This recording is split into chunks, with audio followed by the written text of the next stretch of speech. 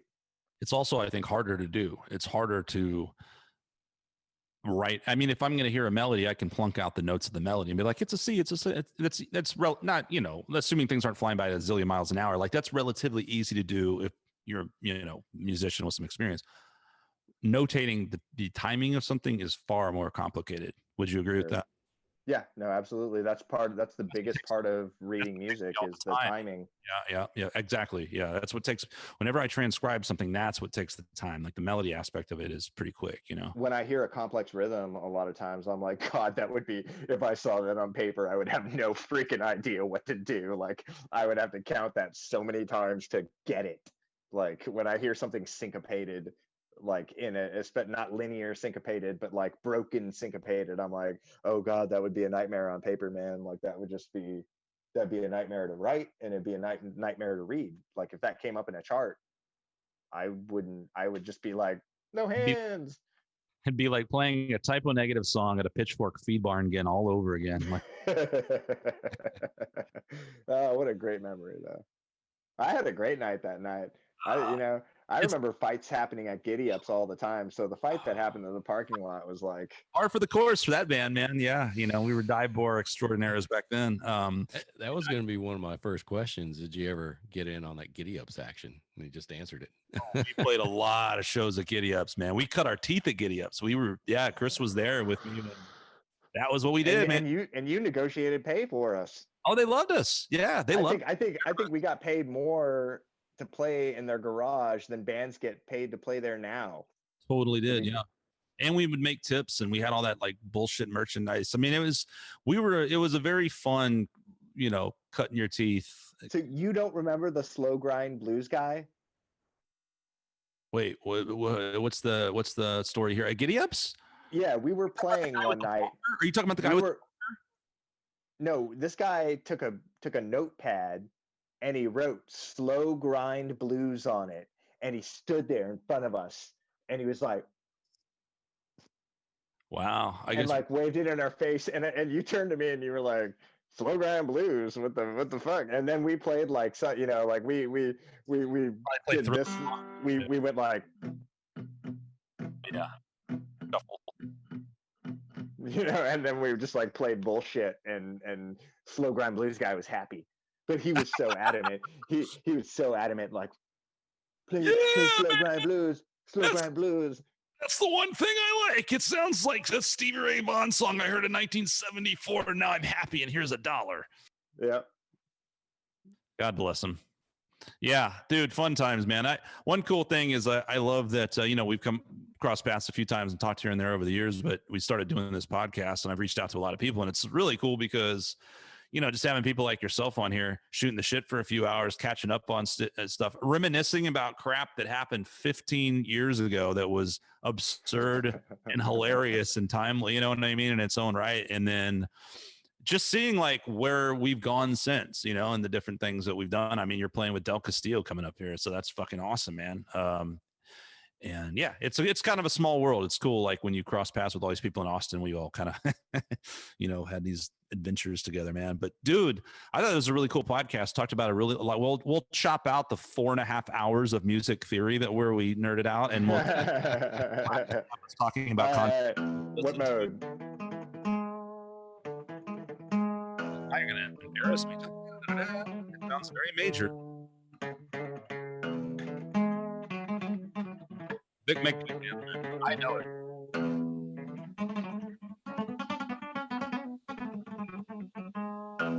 Other than that, it's just embarrassing to get it wrong. Mixolydian or what? It sounds major to me. Yeah. What's your final answer? Well, I said Mixolydian. Yep, Mixolydian. Okay. Mixolydian. I passed.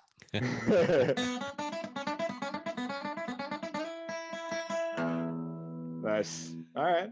Love it, man. Love it, dude. Okay, one more. And if I get it wrong, we'll just pretend that we lost our signal cut out.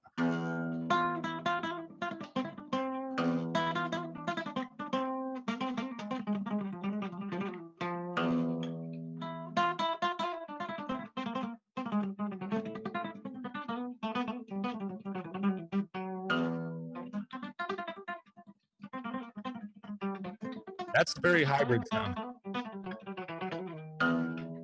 You get the Phrygian vibe, but there's some hybrid things going on in there, right? Got an Eastern flair to it.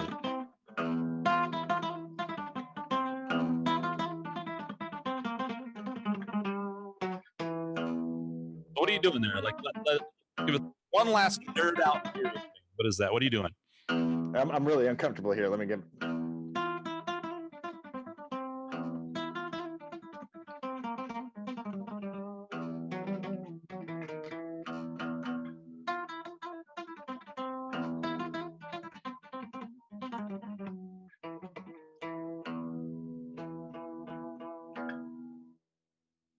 That sounds like mixed mash.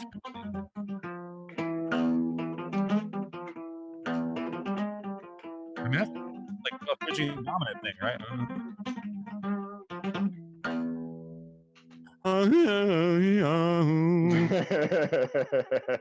It's super Locrian.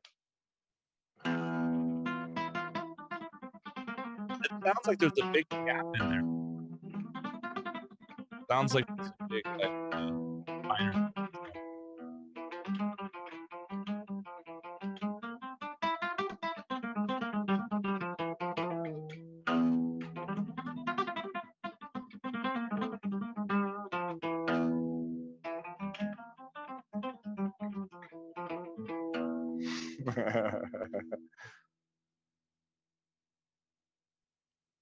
What Alice in Chains song was that?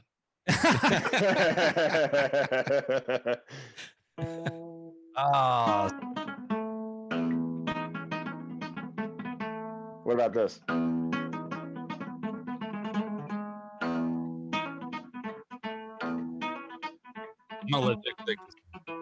Wait, never mind. I'm playing it wrong.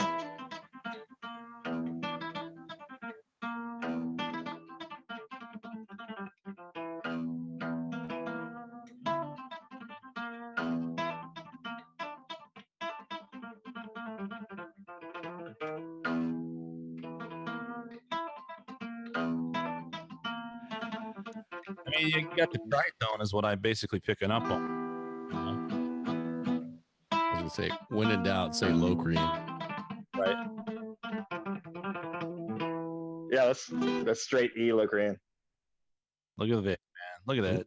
I know. But that okay. So that two tritone. So that two note.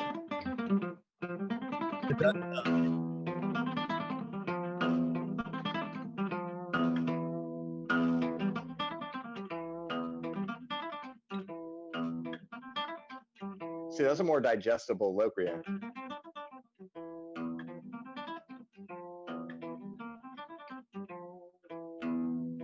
About as digestible as it's gonna get. Yeah. Oh, and just But it also easier. is also context of what you're putting it with. You know? And then the arpeggio would be. See, that sounds nice.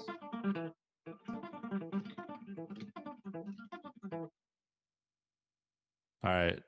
We're going to wrap it up before I quit playing forever. Just humiliation. Well, listen, I'm sorry. I'm keeping y'all on because I'm either going to be doing this or playing my stupid video game. So. No, I mean, this is great, man. We've been going for a while. It's been a blast. I've enjoyed every second of it. I am about to pee my pants though. So, Vic, sign us up, dude. Chris, thanks for coming on again. Chris DeVore. Thank you, Skunk. Thank you, Vic. Are you got a website right, where those people can find you online? Is there I'm Chris DeVore. I'm Chris DeVore Music at Instagram, at Facebook, and I think on YouTube. I think all three of them. I'm Chris DeVore Music. Dude, and hit me up and give me a reminder. I mean, this is going to air kind of like right beforehand, but I'll plug that Del Castillo live show, man. So awesome, super cool, man. I'm really glad you told us about that. Yeah, very cool. Thanks. Yeah, I posted the promotional video on my page if you want to share it or grab it. Yeah, we'll do. Sure. Yeah. Awesome. All right, that's a wrap for the Eclectic Soundtrax podcast. In the words of Steve Perry, rule the night. All right. Thanks, everybody.